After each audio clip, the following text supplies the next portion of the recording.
नमस्कार विद्यार्थी मित्र मैत्रिणींनो, केसागर पब्लिकेशनच्या केसागर करिअर अकॅडमी यूट्यूब चॅनलवरती तुमचं पुन्हा एकदा स्वागत आहे।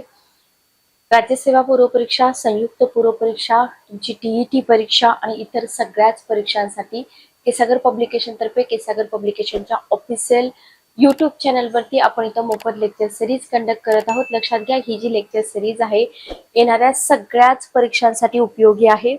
कोणतीही परीक्षा तुम्ही द्या, तिथे तुम्हाला महाराष्ट्राचा भूगोल, महाराष्ट्राचा इतिहास, भारताचा इतिहास, भारतीय राज्यघटना याच्यावरती बेसिक क्वेश्चन असतात। प्रत्येक एक्झामची जी डिफिकल्टी लेवल आहे ती फक्त बदलत असते, बाकी इथे तुम्हाला काहीही अडचण येत नाही। पण ज्या लेवलचे क्वेश्चन तुम्हाला परीक्षेत विचारले जातात ना, तर त्याच लेवलच्या प्रश्नांची प्रॅक्टिस करणं हे तुमचं खूप मोठं काम आहे, लक्षात घ्या।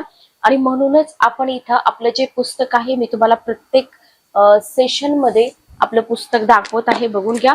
तर हे आहे आपलं पुस्तक जनरल नॉलेज, स्पर्धा परीक्षा जनरल नॉलेज 6500 वस्तुनिष्ठ प्रश्न।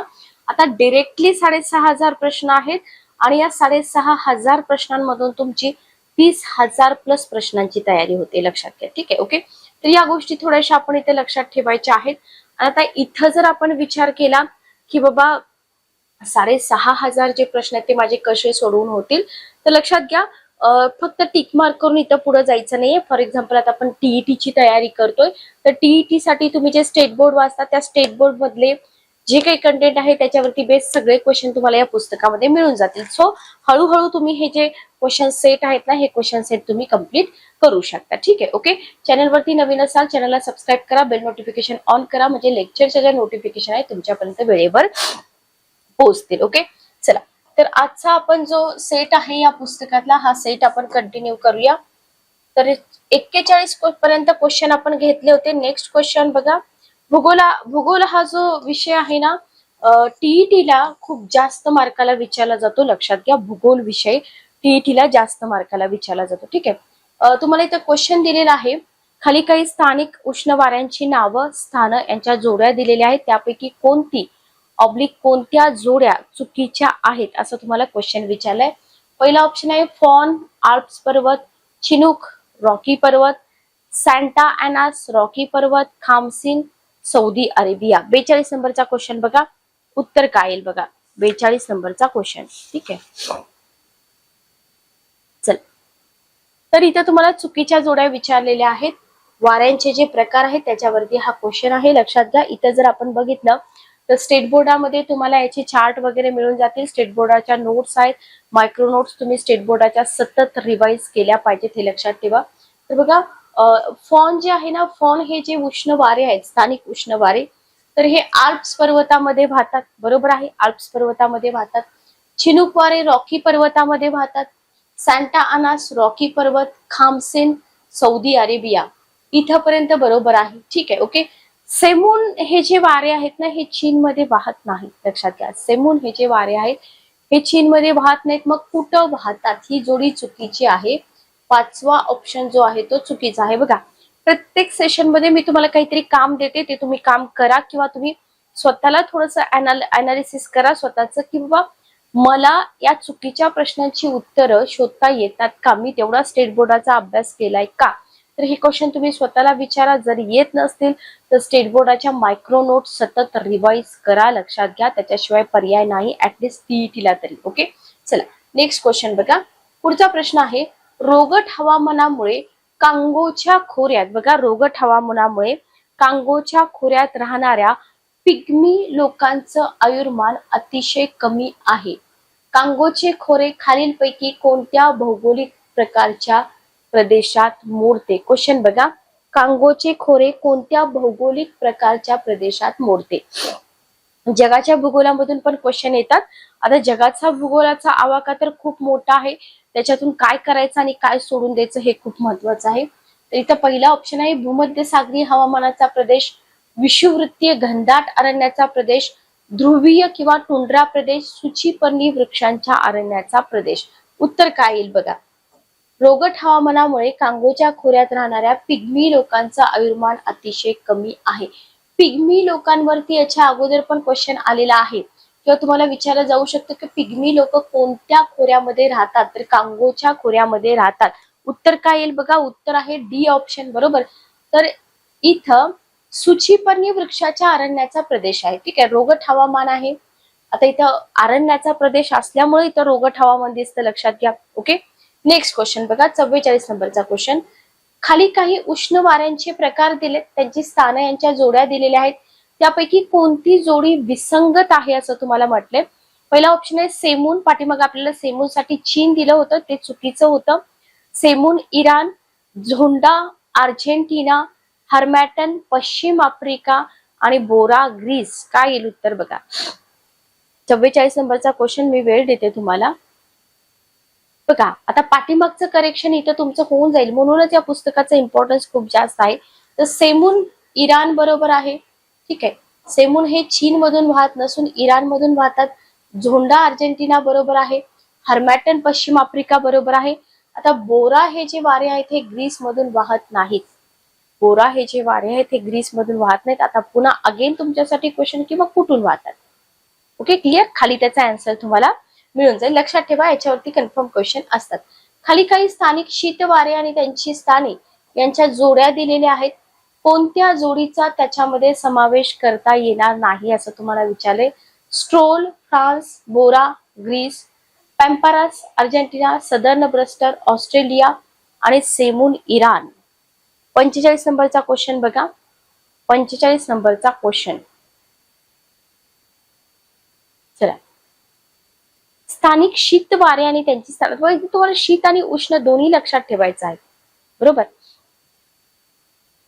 बघा इथं तुम्हाला काय म्हटलंय, शीत वारे म्हटलंय. शीत वाऱ्यामध्ये कशाचा समावेश, इथे जे बोरा ग्रीस आहे ना, हे बघा बोरा ग्रीस. वरचा क्वेश्चन काय होता, खालचा क्वेश्चन काय होता, त्याच्यामुळे तुम्हाला इथं उत्तर येऊन जातील. डी ऑप्शन, बरोबर. हा, वरती उष्ण होता, बरोबर, पण बोरा ग्रीस हे इथे तुम्हाला उत्तर मिळून गेलं. हे शीत वारे आहेत, हेही शीत वारे आहेत. स्ट्रोल पण शीत आहे, सदर्न ब्रस्टर पण शीत आहे. सेमून इराण हे असेल तुमचं उत्तर. म्हणूनच इथं म्हटलंय की 3500 प्रश्नांमधून 30,000 प्लस प्रश्नांची उत्तरं तुमची इथं तयार होणार आहेत. तर पुस्तक तुम्ही परचेस करू शकता आपल्या ऑफिशियल वेबसाईट वरून किंवा अमेझॉन फ्लिपकार्ट वरती पण अवेलेबल आहे. तुम्ही पुण्यात असाल तर केसागर बुक हाऊसला भेट देऊन पुस्तक परचेस करू शकता. नेक्स्ट क्वेश्चन आहे व्यापारी वाऱ्यांच्या संदर्भात. क्वेश्चन तुम्हाला दिलाय व्यापारी वाऱ्यांच्या संदर्भातील खालील विधानापैकी कोणती विधाने बरोबर नाहीत म्हटले. ओके, पहिलं विधान आहे इथं बघा, ते हॉर्स अक्षांशाकडून डोल्ड्रम्स कडे वाहतात व्यापारी वारे. ते दक्षिण गोलार्धात उजवीकडे, बघा क्लॉकवाईज अँटी क्लॉकवाईज हे आपण स्कूल टाइम पासून शिकलोय, बरोबर. आणि आग्नेय मोसमी वारे या नावाने ओळखले जातात. त्यांची तीव्रता आणि दिशा एक समान असते. त्यांच्यामध्ये कधी कधी अत्यंत कमी दाबाची क्षेत्र असू शकतात. 46 नंबरचा क्वेश्चन बघा. 46 नंबरचा क्वेश्चन, व्यापारी वारे म्हटलंय. व्यापारी वारे, तर बघा आता इथं जर आपण बघितलं व्यापारी वारे, आता इथं हॉर्स अक्षांश डोल ड्रम्स या दोन संकल्पना तुमच्या क्लिअर असल्या पाहिजेत. सोप्या आहेत, स्टेट बोर्ड मध्ये दिलेत. तर हे बरोबर आहे की व्यापारी वारे हॉर्स अक्षांशाकडून डोल ड्रम्स कडे वाहतात, हे बरोबर आहे, बरोबर. तीव्रता दिशा एक समान असते, हेही बरोबर आहे.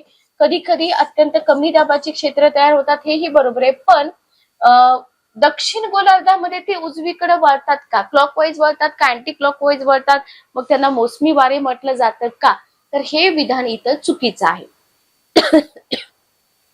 बी सेंटेन्स जे आहे ना, ते बी सेंटेन्स इथं चुकीचं आहे, लक्षात ठेवा. नेक्स्ट क्वेश्चन बघा, दक्षिण गोलार्धात आढळणाऱ्या प्रतिचक्री वादळांचे ठळक वैशिष्ट्य खालीलपैकी कोणते.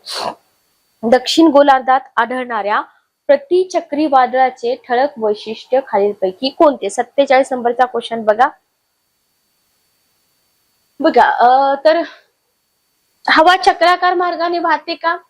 अँटी सायक्लोन्स म्हटले, वरती आपल्याला उजवीकडे म्हटलं होतं, त्याच्यामुळे तुमचे हे जे पॉइंट्स आहेत ते क्लिअर होतील. दाब बाहेरून केंद्राकडे वाहत जातो. खंडपाय क्षेत्रावर उत्पन्न होतात. घड्याळाच्या विरुद्ध दिशेने वाहते. डी ऑप्शन बरोबर आला इथं. 47 नंबरचा क्वेश्चन बघा, तर दक्षिण गोलार्धामध्ये अँटी क्लॉकवाईज घड्याळाच्या विरुद्ध दिशेने, हे तुम्ही इथे लक्षातच ठेवा. Okay, clear. 48 नंबरचा क्वेश्चन बघा. खालीलपैकी कोणते वारे उष्ण वारे या प्रकारात मोडतात? मिस्ट्रल, पॅम्पारास, बुरान आणि झोंडा. खालीलपैकी कोणते वारे उष्ण वारे या प्रकारात मोडतात? उत्तर काय येईल बघा. 48 नंबरचा क्वेश्चन. पाठीमागे आपण बघितले झोंडा, पॅम्पारास, बुरान, मिस्ट्रल हे उष्ण वारे आहेत का? नाही, शीत आहेत. बरोबर, झोंडा हे उष्ण वारे आहेत. नेक्स्ट क्वेश्चन बघा. खाली वाऱ्यांचा प्रकार, स्थळ, ऋतू व शीत किंवा थंड अशा क्रमावली दिली आहे, त्यापैकी कोणती एक चुकीची आहे? चिनूक, कॅनडा, हिवाळा, गरम. ठीक आहे. खामसीन, इजिप्त वसंत ऋतू गरम आहेत. सिरोक्को, सहारा ठिकाण दिलंय, ऋतू दिलाय. तर बघा याच्यामध्ये चुकीची जोडी एक तुम्हाला विचारलेली आहे. तर चिनूक वारे जे आहेत ना, कॅनडामध्ये वाहतात, हिवाळ्यात वाहतात, गरम आहेत, बरोबर आहे. खामसीन, इजिप्त वसंत ऋतू गरम, बरोबर आहे. सिरोक्को, सहारा वसंत ऋतू गरम, बरोबर आहे. मिस्ट्रल वारे शीत आहेत, बरोबर, पण इथं त्यांचं स्थळ चुकलंय का ऋतू चुकलाय ते फक्त मला कमेंट बॉक्स मध्ये सांगा. हा जो ऑप्शन आहे आपला, हा ऑप्शन इथं आपला चुकीचा आहे, लक्षात घ्या. हा ऑप्शन इथं आपला चुकीचा आहे. फॉन वाऱ्यांची ठळक वैशिष्ट्ये खालीलपैकी कोणती? फॉन वारे गरमपणा, कोरडेपणा, उत्तरी आल्प्समध्ये अस्तित्व, हिवाळ्यामध्ये वाहतात. 50 नंबरचा क्वेश्चन बघा. फॉन वाऱ्यांची ठळक वैशिष्ट्ये खालीलपैकी कोणती? गरमपणा, कोरडेपणा, उत्तरी आल्प्समध्ये अस्तित्व, हिवाळ्यात वाहतात. 50 नंबरचा क्वेश्चन. उत्तर काय येईल बघा. सी ऑप्शन, बरोबर, सी ऑप्शन. ओके, 1, 2 आणि 3. तर गरमपणा, कोरडेपणा, उत्तरी आल्प्समध्ये अस्तित्व, फॉन वाऱ्यांची ठळक वैशिष्ट्य आहे ती, फॉन वाऱ्यांची ठळक वैशिष्ट्य. Okay, clear. नेक्स्ट बघा.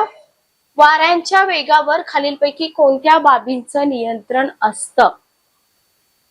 वाऱ्यांच्या वेगांवर खालीलपैकी कोणत्या बाबीचे नियंत्रण असते? पृथ्वीचे परिभ्रमण, दाबाची प्रवणता, फॅरेलचा नियम, सूर्यातपन.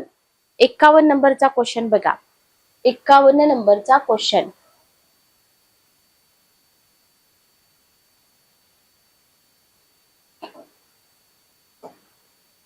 बघा, ग्रेडियंट म्हणतो ना आपण, ग्रेडियंट, फॅरेलचा नियम वगैरे इथं लागू होणं, इन्सुलेशन तर नाहीच नाही, लक्षात घ्या. तर इथं दाबाची प्रवणता, ज्याला आपण ग्रेडियंट म्हणतो, तर याचं नियंत्रण असतं वाऱ्याच्या वेगावरती. Okay, clear. चला नेक्स्ट क्वेश्चन बघा. पुढचा प्रश्न बघा. क्वेश्चन जरी लेंदी असतील तरी क्वेश्चन मधून इन्फॉर्मेशन तुम्हाला खूप जास्त मिळते. तिरप्या किरणांपेक्षा लंबरूप किरण अधिक उष्णता पोहोचवतात. आता एक सिंपल सेंटेन्स तुम्हाला असू शकता. हा क्वेश्चन जरी मोठा असला तरी तुमचा क्वेश्चन इथपर्यंत असू शकतो. सो तुमचे इथे काही नुकसान होते का? नाही, तुम्हाला इन्फॉर्मेशन जास्त मिळते, बरोबर. तर बघा, तिरप्या किरणांपेक्षा लंबरूप किरण जे असतात ना, ते अधिक उष्णता पोहोचवतात. म्हणूनच या ठिकाणचे दक्षिण बाजूचे उतार उत्तर बाजूच्या उतारांपेक्षा उन्हाळ्यात गरम असतात. कोणत्या बाजूचे म्हटले? उत्तर गोलार्ध, दक्षिण गोलार्ध, सर्वत्र कोठेही नाही. 52 नंबरचा क्वेश्चन. क्वेश्चन नंबर 52 बघा. कॉन्सेप्ट जर क्लिअर असतील क्लायमेटोलॉजी मधल्या तरच उत्तर येणार आहेत, अदरवाईज उत्तर येणार नाहीत. सगळीकडे असू शकतं का? नाही असू शकत, कोठेही नाही. तर 2 ऑप्शन इलिमिनेट करून टाका. तुमचं कन्फ्युजन फक्त दक्षिण गोलार्ध आणि उत्तर गोलार्ध याच्यामध्ये आहे. तर ऑब्व्हियसली इथं उत्तर काय येणार आहे आपलं? उत्तर गोलार्ध. कोणत्या गोलार्धामध्ये जमीन जास्त आहे, कोणत्या गोलार्धामध्ये पाणी जास्त आहे, वगैरे वगैरे सगळ्या गोष्टींचा इथे तुम्ही विचार केला पाहिजे. उत्तर गोलार्ध. ठीक आहे, ओके. नेक्स्ट बघा. डोलड्रम्स, हॉर्स अक्षांश, उष्णकटिबंध, roaring forties is very very very important. याला करा IMP इम्पॉर्टंट. ठीक आहे, ओके. चला, तर जोड्या लावाचा क्वेश्चन आहे, बघून घ्या. काय येईल उत्तर? 53 नंबरचा क्वेश्चन बघा. डोलड्रम्स उत्तर दक्षिण 5 बरोबर आहे. शॉर्टकट मध्ये सांगते मी. तर हे 2 ऑप्शन इलिमिनेट होऊन जातात. खालचे 2 ऑप्शन इलिमिनेट झाले. आपल्याला या साठी एकच पाहिजे, बरोबर. आता इथं बघा, इथं तुम्हाला फक्त ल आणि व चेक करायचा, याच्यामध्ये टाइम वेस्ट करू नका. उष्ण कटिबंध सगळ्यात सोपा आहे. उष्ण कटिबंध कुठं मिळतो? उष्ण कटिबंध, उष्ण कटिबंध कुठं मिळतो? 23 बरोबर अंश. तर उत्तर आलं इथं चौथा ऑप्शन. आणि रोरिंग फोर्टीज, फोर्टीज म्हणल्यानंतर इथं तुम्हाला लगेच लक्षात यायला पाहिजे. Okay, clear. चला नेक्स्ट क्वेश्चन बघा. तर हे डोल्ड्रम्स, हॉर्स अक्षांश, रोरिंग फोर्टीज, उष्ण कटिबंध, शीत कटिबंध, उत्तर गोलार्ध, पूर्व गोलार्ध, दक्षिण गोलार्ध, जे काय असेल ते असेल सगळं क्लिअर करून ठेवा. वातावरणातील पाण्याचं प्रमाण कशावरती अवलंबून, सॉरी कशावरती अवलंबून असतं? किंवा तापमानाबरोबर वाढतं, तापमानाबरोबर कमी होतं, किंवा तापमानानुसार वाढते किंवा कमी होते. ठीक आहे, 4 ऑप्शन दिलेत तुम्हाला. उत्तर काय येईल बघा. वातावरणातील पाण्याचं प्रमाण, 54 नंबरचा क्वेश्चन बघा.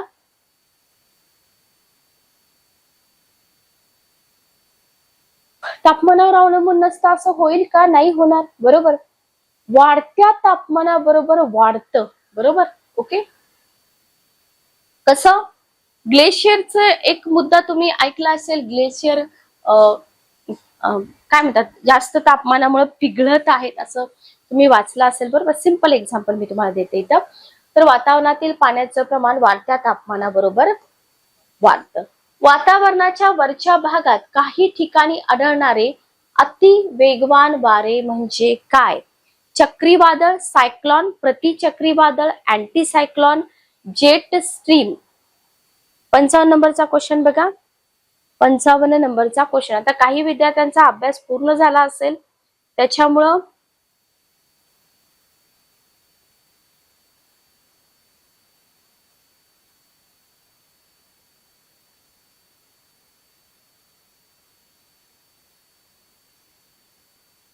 चला उत्तर काय येईल बघा.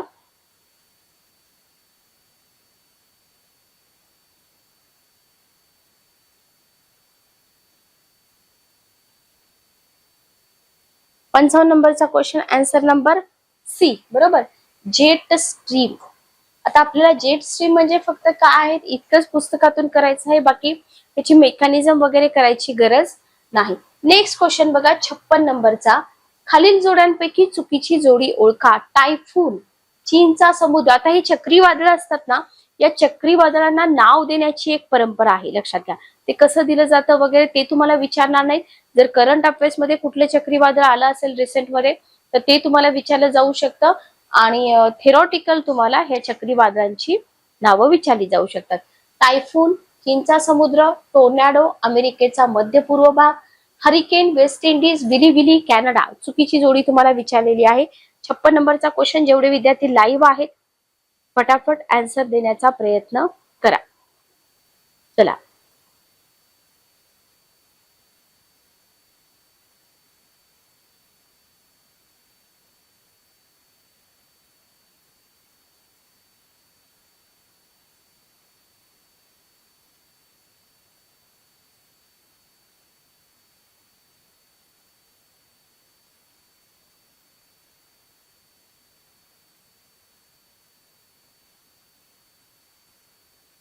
56 नंबरचा क्वेश्चन आन्सर काय येईल बघा. D option. बरोबर, फक्त 4. ओके. तर इथे जर आपण बघितलं टायफून चीनचा समुद्र बरोबर आहे. टोर्नॅडो अमेरिकेचा मध्य पूर्व भाग, वेस्ट इंडिज, हरिकेन, विली कॅनडा नाही येणार. काय येईल याचा आन्सर पुढच्या क्वेश्चन मध्ये तुम्हाला मिळून जाईल. पुस्तकाचं वैशिष्ट्य हेच आहे, किंवा तुम्ही कमेंट बॉक्स मध्ये मला याचा आन्सर सांगू शकता. ओके. नेक्स्ट क्वेश्चन बघा.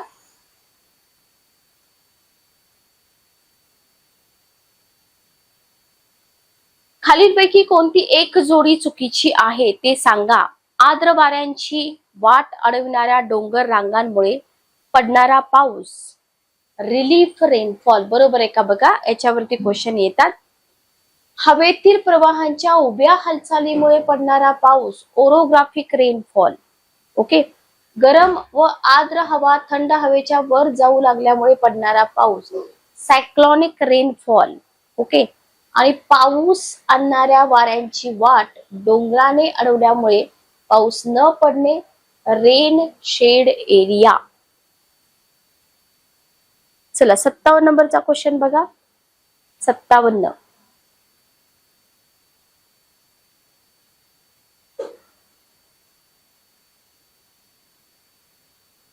चुकीची जोडी म्हटले बघा. आर्द्र वाऱ्यांची आठ, रिलीफ रेनफॉल बरोबर आहे. गरम आर्द्र हवा थंड हवेच्या वर जाऊ लागल्यामुळे पडणारा पाऊस सायक्लॉनिक रेनफॉल बरोबर आहे. पाऊस आणणाऱ्या वाऱ्यांची वाट डोंगराने अडवल्यामुळे पडणारा पाऊस रेन शॅडो एरिया हे बरोबर आहे. ओरोग्राफिक रेनफॉल फक्त इथं चुकलेला आहे. ठीक आहे. ओरोग्राफिक रेनफॉल जे आहे ना ते इथं चुकीचं आहे. नेक्स्ट क्वेश्चन बघा.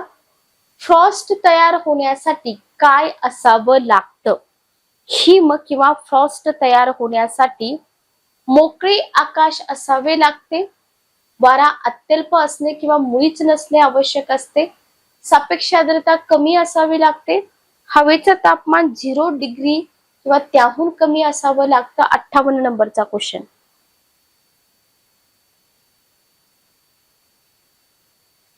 बघा, हिम किंवा फ्रॉस्ट तयार होण्यासाठी एकतर आकाश मोकळं लागतं.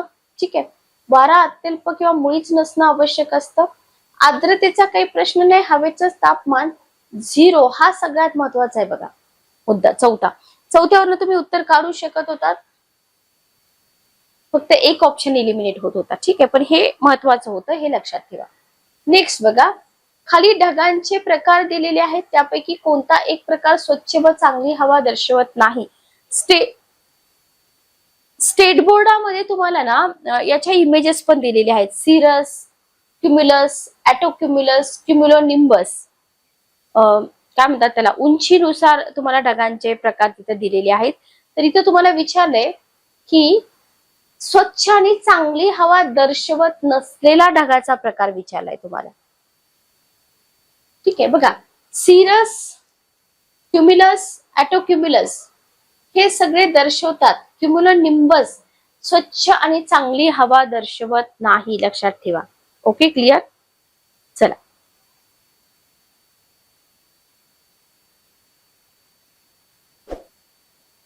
ओके, नेक्स्ट क्वेश्चन बघा. समशीतोष्ण क्षेत्रातील काही मोठी सरोवरे स्थानिक हवामानावर परिणाम घडवतात. ओके. समशीतोष्ण क्षेत्रातील काही मोठी सरोवरे स्थानिक हवामानावर परिणाम घडवतात, परंतु त्यासाठी कोणती स्थिती आवश्यक असते? सरोवर उथळ असलं पाहिजे तर हे होऊ शकतं. सरोवराची समुद्र सपाटीपासूनची उंची भरपूर असावी लागते. हिवाळ्यात सरोवरावरून बाहेरच्या दिशेने वारा वाहणे आणि आसपासच्या जमिनीवरून येणारे पाणी सरोवरात साठणे. 60 नंबरचा क्वेश्चन.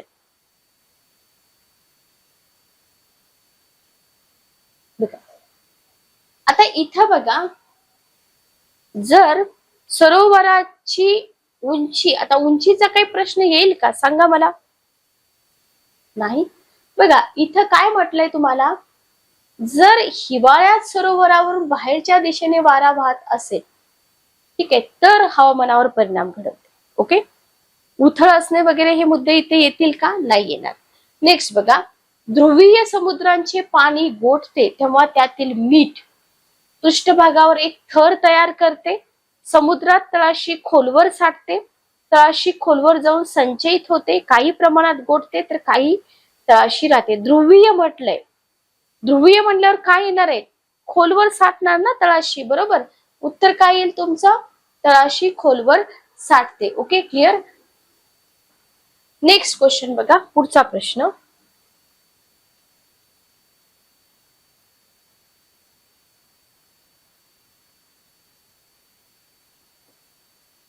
बघा, जगाच्या भूगोलाचे काही क्वेश्चन आहेत. खालीलपैकी कोणत्या 4 खंडाचा निर्देश नवे जग म्हणून केला जातो? युरोप, आफ्रिका, उत्तर अमेरिका, दक्षिण अमेरिका, ऑस्ट्रेलिया, अंटार्क्टिका. 62 नंबरचा क्वेश्चन. चला.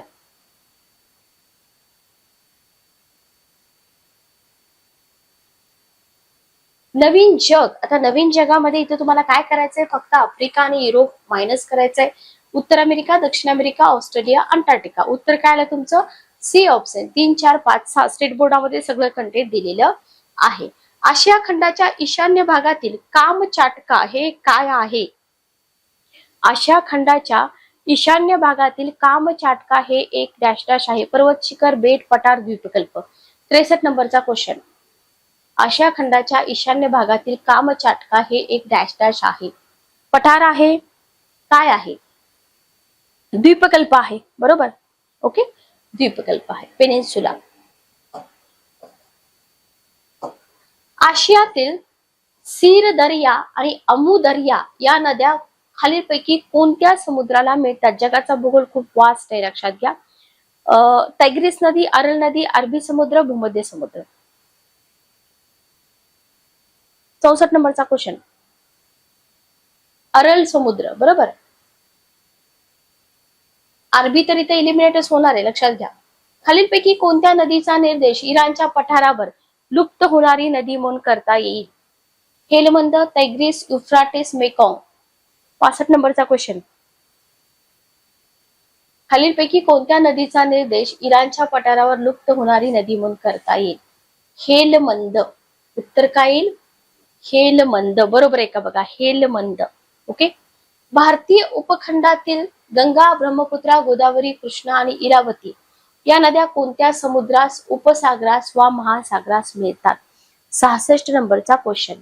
अरबी समुद्र, बंगालचा उपसागर, इराणचे आखात, हिंदी महासागर. 66 नंबरचा क्वेश्चन.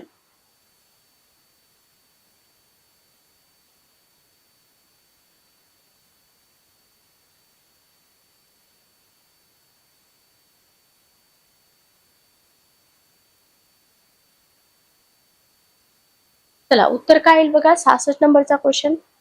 बी ऑप्शन. बरोबर, बंगालचा उपसागर. नेक्स्ट क्वेश्चन बघा. इराक मधील तैग्रिस आणि युफ्राटिस या नद्या खालीलपैकी कोठे जाऊन मिळतात? इराणचे आखात, तांबडा समुद्र, अरबी समुद्र, भूमध्य समुद्र. इराक मधील तैग्रिस आणि युफ्राटिस या नद्या कोठे जाऊन मिळतात? 67 नंबरचा क्वेश्चन. इराणचे आखात. बरोबर, इराणचे आखात. पश्चिम आशियात भूमध्य समुद्रालगत वसलेला देश खालीलपैकी कोणता? Mauritius, Israel, Indonesia, Malaysia. पश्चिम आशियात भूमध्य समुद्रालगत वसलेला देश कोणता? जगाचा मॅप माहित पाहिजे. इस्रायल. Okay, Israel. भूमध्य सागरी हवामानाच्या प्रदेशात येत असल्याने खालीपैकी कोणत्या एका देशात हिवाळ्यात पाऊस पडतो? 69 नंबरचा क्वेश्चन. फक्त एकदा जगाच्या भूगोलाचा मॅप व्यवस्थित करून घ्या. कोणत्या खंडामध्ये कोणते देश आहेत ते करून घ्या, नद्या करून घ्या, पर्वतरांगा करून घ्या. ठीक आहे. आणि क्वेश्चन तुम्ही या पुस्तकामधून सॉल्व्ह करू शकता. उत्तर आहे इस्रायल, बी ऑप्शन. ओके. चला, जस्ट एक मिनिट थांबा.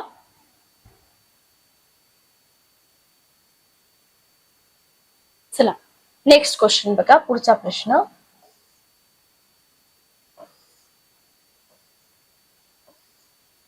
बघा, नेक्स्ट क्वेश्चन आहे तुम्हाला इथं. इस्रायल मध्ये लोकांचे गट जे आहेत ना, एकत्र येऊन सरकारी जमिनीवर शेती करतात आणि सरकार लोकांच्या गरजा पूर्ण करतं. शेतवसाहतीचा हा जो प्रकार आहे याला कोणती संज्ञा आहे असं तुम्हाला विचारलंय. पहिला ऑप्शन आहे मोशाव, दुसरा आहे किबुत्स, तिसरा आहे मरू उद्यान आणि चौथा आहे झूम. आता इथं इस्रायल म्हटले तर झूम कल्टिवेशन येईल का? नाही. ठीक आहे. मायग्रेटरी शेती जी आहे ना त्याच्यावरती हा क्वेश्चन आहे. एक ऑप्शन तर तुमचा इथे इलिमिनेट होऊन जाईल. उत्तर आहे किबुत्स. ठीक आहे, उत्तर काय आहे? Kibbutz. Okay, clear. Next question बघा. इस्रायल मधील छोटे क्षेत्र असलेले शेतकरी एकत्र येऊन सहकारी तत्वावर शेती करतात. शेतवसाहतीच्या प्रकाराला काय संज्ञा आहे? आता सरकारच्या शेतावरती शेती करणं त्याला किबुत्स म्हटलंय. झूम तर येणार नाही. दोन ऑप्शन मध्ये तुमचं उत्तर आहे. अशा प्रकारे तुम्ही ऑप्शन इलिमिनेट करायला शिकता जेव्हा तुम्ही जास्तीत जास्त क्वेश्चनची प्रॅक्टिस करता. याचं उत्तर आहे moshav. Okay, clear. Next question बघा. अकाबाच्या आखातातील डॅश डॅश हे एकमेव बंदर इस्रायलच्या या देशात आहे. 72 नंबरचा क्वेश्चन बघा. हैफा, इलाट, तेल अवीव, रमला. 72 नंबरचा क्वेश्चन. जगाचा भूगोल. अकाबाच्या आखातातील इलाट हे एकमेव बंदर जे आहे ना, कोणतं? इलाट हे इस्रायल देशामध्ये आहे. Okay, clear. नेक्स्ट बघा, कर्कवृत्त मध्यातून जाणाऱ्या डॅश डॅश या देशात जगातील ज्ञात खनिज साठ्यांपैकी 25% साठे एकवटलेले आहेत. इराक, संयुक्त अरब अमिराती, सौदी अरेबिया आणि इराण. 73 नंबरचा क्वेश्चन बघा. कर्कवृत्त मध्यातून जाणाऱ्या डॅश डॅश या देशात जगातील 25% साठे सौदी अरेबिया ह्याचं आन्सर येईल का? 73 नंबरचा क्वेश्चन सौदी अरेबिया. बरोबर. आता सध्या तुम्हाला हे सगळं न्यूजपेपर मध्ये दिसतच असेल. Iraq, Iran, Saudi Arabia. तांबड्या समुद्राच्या किनाऱ्यावर वसलेले व्यापारी दृष्ट्या महत्वाचं शहर कोणतं? पहिला ऑप्शन आहे रिहा, दुसरा ऑप्शन जेद्दा, तिसरा ऑप्शन मदीना आणि चौथा ऑप्शन मक्का. 74 नंबरचा क्वेश्चन जेद्दा. बरोबर. जेद्दा. आग्नेय आशियाच्या मुख्य भूमीवरील सर्वात दक्षिणेकडील देश कोणता? आग्नेय आशियाच्या मुख्य भूमीवरील सर्वात दक्षिणेकडचा देश कोणता? पहिला ऑप्शन आहे मलेशिया, दुसरा इंडोनेशिया, तिसरा इस्रायल, चौथा सौदी अरेबिया. 75 नंबरचा क्वेश्चन बघा. जगाचा भूगोल नकाशा माहित असेल तर उत्तर येणार आहेत, अदरवाईज उत्तर येणार नाहीत. मलेशिया. बरोबर. उत्तर काय येईल तुमचं इथं? मलेशिया. ओके. 4101 मीटर उंचीचं डॅश डॅश हे मलेशियातील सर्वात उंच शिखर आहे. जसं तुम्हाला आपल्या भारतातील विचारतील तसं जगातील पण विचारू शकतात. बुलुंग मुरुड, माउंट किनाबालू, हॅमरॉन आणि पेरॉक. तर इथं आपण अंदाजे उत्तर देऊ शकत नाही. भले तुम्हाला निगेटिव्ह मार्किंग नसेल तरी सुद्धा आपले मार्क्स जाता कामा नयेत. उत्तर आहे माउंट किनाबालू. काय येईल उत्तर? माउंट किनाबालू. ओके. चला.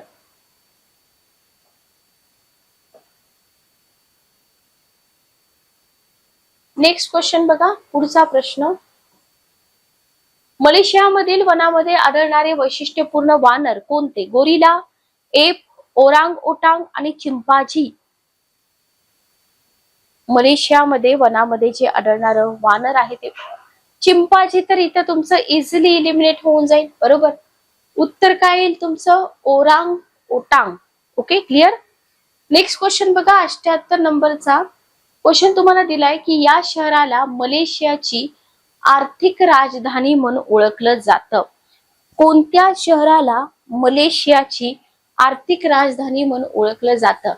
पहिला ऑप्शन आहे पुत्रजया, दुसरा क्वालालंपूर, तिसरा जॉर्ज टाउन आणि चौथा पेराक. 78 नंबरचा क्वेश्चन. ऑप्शन सांगा मला. 78 नंबरचा क्वेश्चन. चला बघा. आता इथं तुम्हाला आर्थिक राजधानी विचारले म्हणजे उत्तर काय येणार? क्वालालंपूर. बरोबर. ओके. क्लिअर. नेक्स्ट क्वेश्चन बघा. 79 नंबरचा क्वेश्चन. क्वेश्चन वाचा. आता इथं बघा तुम्हाला आर्थिक राजधानी पहिल्या क्वेश्चन मध्ये विचारली, दुसऱ्या क्वेश्चन मध्ये तुम्हाला इथं नवीन प्रशासकीय राजधानी विचारली. ठीक आहे. पण आपल्याला मलेशियाचा मॅप माहित असेल तरच उत्तर येणार आहेत. पहिला ऑप्शन आहे पुत्रजया, दुसरा ऑप्शन आहे क्वालालंपूर, जे आपण इथे इलिमिनेट करू शकतो कारण का ही आहे आर्थिक राजधानी. बरोबर. तुम्हाला इथं विचारली प्रशासकीय राजधानी. ओके. थर्ड आहे जॉर्ज टाउन आणि फोर्थ आहे निहा. चला एक ऑप्शन तर इलिमिनेट केला, त्याच्यामुळे राहिले 3 ऑप्शन. 3 ऑप्शन मध्ये जर तुम्ही इथं बघितलं तर प्रशासकीय राजधानी ही आहे पुत्रजया. ठीक आहे. ओके. तर क्वालालंपूर असेल तुमची आर्थिक राजधानी आणि पुत्रजया असेल प्रशासकीय राजधानी. ओके.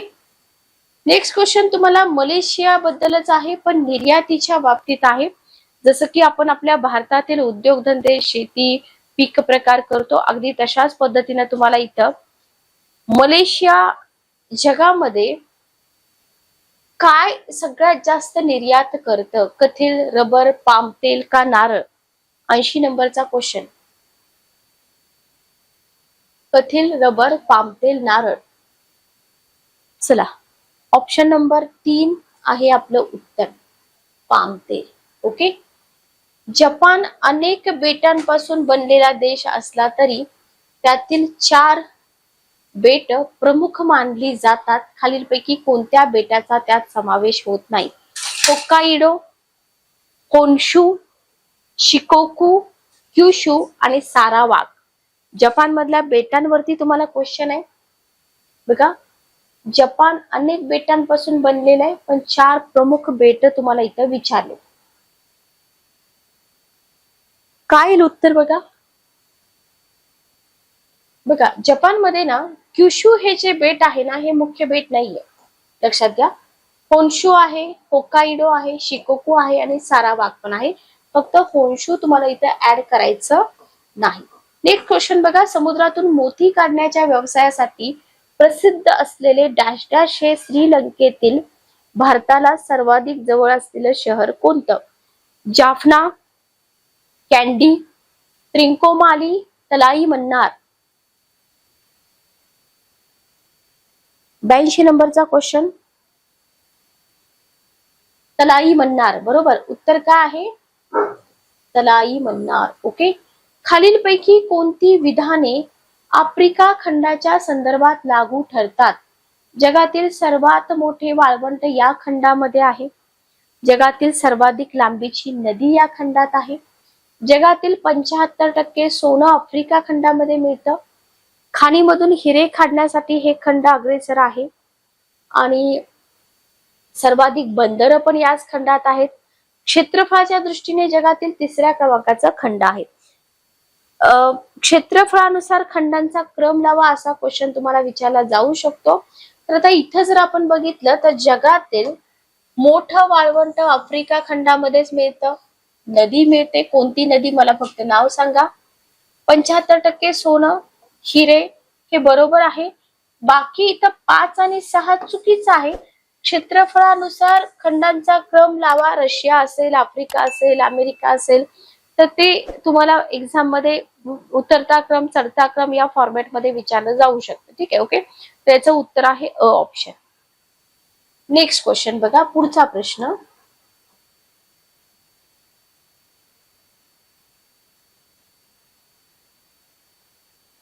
अँडीज पर्वतरांगात उगम पावणारी डॅश डॅश ही दक्षिण अमेरिका खंडातील महत्वाची नदी मानली जाते. Amazon, Tennessee, Missouri, Mississippi. बघा नाईल नदी, अमेझॉन नदी, मिसिसिपी नदी, ठीक आहे.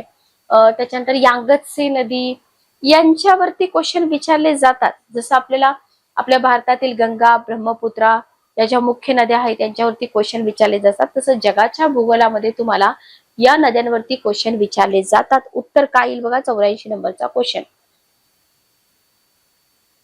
अमेरिका खंडातील महत्वाची नदी म्हटलंय की जी अँडीज पर्वतात उगम पावते. किंवा तुम्हाला क्वेश्चन असाही दिला जाऊ शकतो की अमेझॉन नदी डॅश डॅश पर्वतरांगामध्ये उगम पावते. अँडीज पर्वतामध्ये. अमेझॉन नदी कोणत्या खंडातील महत्वाची नदी आहे? अमेरिका खंडामध्ये. म्हणजे एका क्वेश्चन वरून तुमचे 4 क्वेश्चन इथं बनतात. ओके. नेक्स्ट क्वेश्चन बघा. संयुक्त संस्थानांच्या पश्चिमेकडील प्रदेशात रॉकी पर्वतरांगा पसरल्या आहेत, तर पूर्वेकडील भागामध्ये कोणत्या पर्वतरांगा पसरलेल्या आहेत? 85 नंबरचा क्वेश्चन. ऍप्लेशियन, सिएरा नेवाडा, कास्केड आणि अलास्का. 85 नंबरचा क्वेश्चन.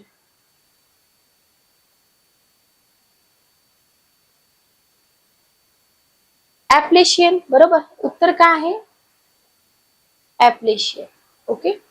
नेक्स्ट क्वेश्चन बघा. नाईल नदीच्या त्रिभुज प्रदेशात उन्हाळ्यात डॅश डॅश हे उष्ण व कोरडे वारे वाहतात. खामसिन, फॉन, चिनूक आणि लू. नाईल नदीच्या त्रिभुज प्रदेशात कोणते वारे वाहतात? 86 नंबरचा क्वेश्चन. खामसिन. ठीक आहे. ओके. अ ऑप्शन येईल इथं. खामसिन. सागरी प्रवाहांवर कशाचा परिणाम होतो? कोरिओलिस बल. कॉन्सेप्ट माहित पाहिजे. स्थानिक वारे, लाटा, खंडांचे आकार. सागरी प्रवाहावर कशाचा परिणाम होतो? 87 नंबरचा क्वेश्चन.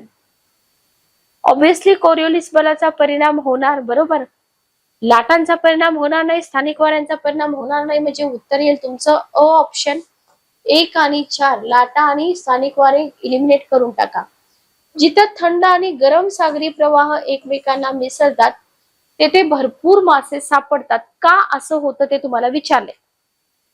आता ज्या ठिकाणी सागराचे ओशन करंट्स म्हणतो आपण याला, थंड प्रवाह आणि गरम प्रवाह एकत्र आला तर काय होतं, थंड प्रवाहामध्ये पोषक द्रव्ये फॉस्फेट जास्त असल्याने त्यावर प्लॅन्क्टन्स जगतात. ओके, अशा ठिकाणी जेथील पाण्यात जास्त हवा विरघळलेली असते. गरम प्रवाहामुळे जीवसृष्टीत आवश्यक ते तापमान राखलं जातं. 88 नंबरचा क्वेश्चन उत्तर काय येईल बघा. प्लॅन्क्टन्स असतात बरोबर आणि हवा विरघळलेली असते, त्याच्यामुळं ऑप्शन नंबर 3, 1 आणि 2 गरम प्रवाहामुळे जीवसृष्टी वगैरे हे इथं येणार नाही. तर अशा पद्धतीनं थंड आणि गरम प्रवाह जिथं एकत्र येतात तिथं तुम्हाला भरपूर मासे सापडतात. लक्षात आलं. नेक्स्ट बघा, प्लॅन्क्टन्स हे त्यांचं खाद्य आहे. थंड प्रवाहामुळे डॅश डॅशच्या किनाऱ्यांचं तापमान कमी होतं. पेरू, जपान, पश्चिम युरोप, अलास्का. मान्सून मेकॅनिझम करून घ्या. एल निनो, ला निना म्हणजे काय याच्यावरती क्वेश्चन असतात. आपण पण घेऊया क्वेश्चन.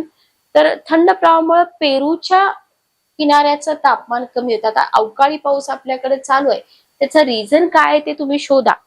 ओके, तर अशा पद्धतीनं हा आपला क्वेश्चन सेट नंबर 2 इथं कंप्लीट होतोय. बाकी सेट तुमचे येतील. त्यापूर्वी तुम्ही जर टीईटी ची परीक्षा देत असाल तर इथं तुम्हाला शिक्षण टीईटी टेट मध्ये जावा. भरपूर सारी केसागर पब्लिकेशनची पुस्तकं अवेलेबल आहेत. पुस्तकं तुम्ही ऑनलाईन परचेस करू शकता.